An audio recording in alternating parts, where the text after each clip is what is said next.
ঢাকার অলিয়স প্রসেসের আয়োজনে মঞ্চস্থ হলো নাটক সংস অফ হকার্স।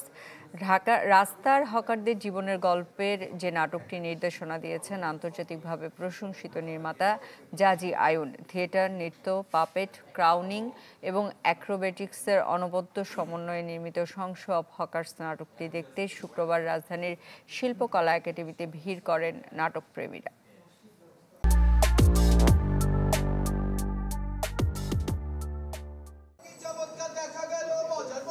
গল্পটা হকারদের,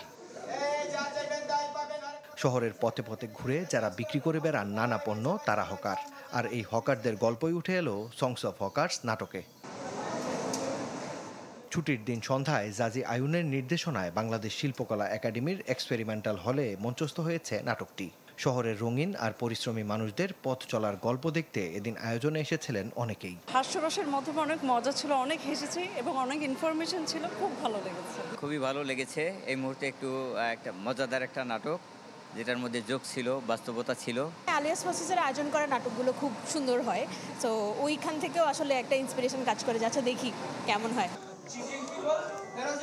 নির্দেশকের মতে কাব্যিক, প্রহসনমূলক ও হাস্যরসাত্মক এই প্রযোজনায় ফুটে উঠেছে রাস্তার হকারদের জীবন ও সংগ্রামের রঙিন চিত্র।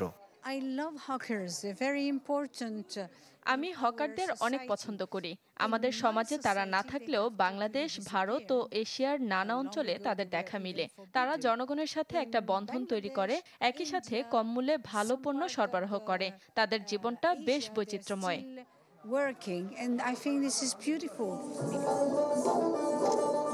তিনটি ছোট গল্পের সমন্বয়ে নির্মিত 1 ঘন্টার সংস অফ হকার্স নামের এই মঞ্চনাটকের বিভিন্ন চরিত্রে অভিনয় করেছেন ইমাম হোসেন, MS রানা, PK ফজল, সুরাইয়া টি ও মৌ।